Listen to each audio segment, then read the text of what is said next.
Reformed changelings have been a big topic in the MLP fanbase lately, from whether or not the change was actually good to talking about whether or not there will be a changeling civil war, which personally I think would be pretty cool. But today I'd like to talk about the change itself and how exactly it happened.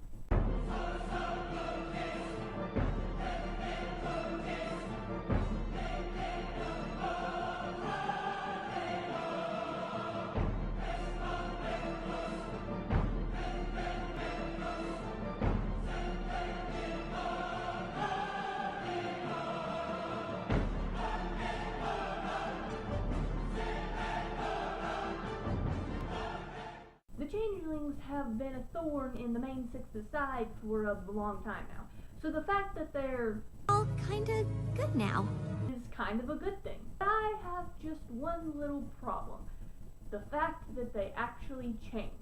Now, before a debate starts in the comments section about whether or not the change was good or not, don't get me wrong. I'm not saying I dislike the change. Actually, I think as far as character development goes, it was a pretty good idea.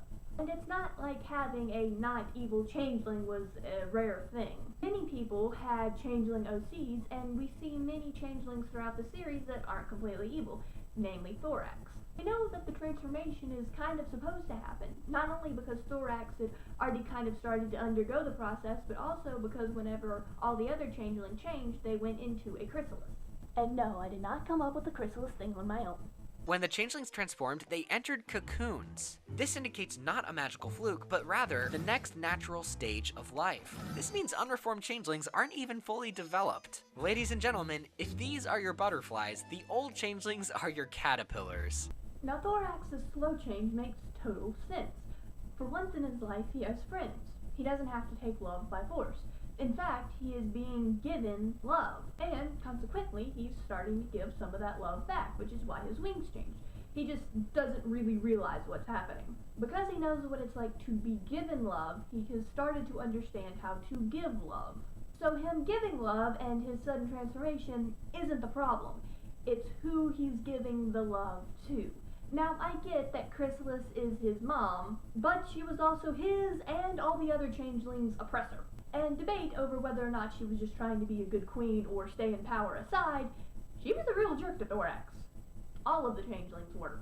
And yet he is able to somehow forgive all of this in an instant and give Chrysalis his love? Thorax was really nice and all, but no, just no. There's no way he'd be able to do that. And then there's the rest of the changelings. Oh look, Thorax turned into a cool rainbow-colored thing. Let's give all of our love and transform too.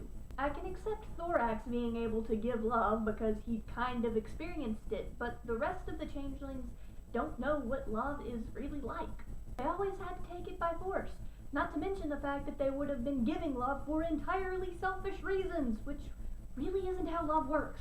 Even if they were giving the love to just not be hungry anymore, it was still for selfish reasons and to a leader who wasn't very nice to them, who never did anything that was actually deserving of love. I mean, she orders them around without listening, yells at them a lot, and refuses to listen to a solution to them not having to be hungry anymore. Even if she is their mom, she's a pretty crap ruler. Now, I'm not saying I'm totally against the episode. Watching the dynamics of Trixie and Discord was quite humorous.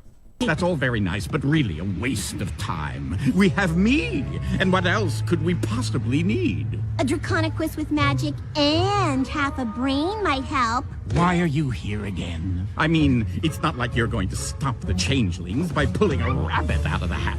At least my magic can do something. The character development of characters that were mostly just side characters was quite refreshing. Well, isn't this quite the combination of secondary characters? Thorax becoming king was good, I guess, for the changelings, but I feel like the episode just wasn't really thought through all the way.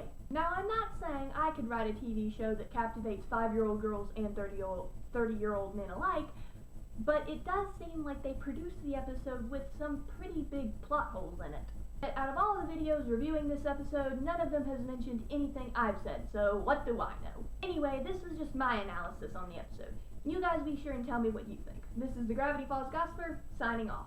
To be determined, Gravity Falls Gossiper. Do you really think this constitutes a wonder of the world? Your microphone's a turkey baster, Toby.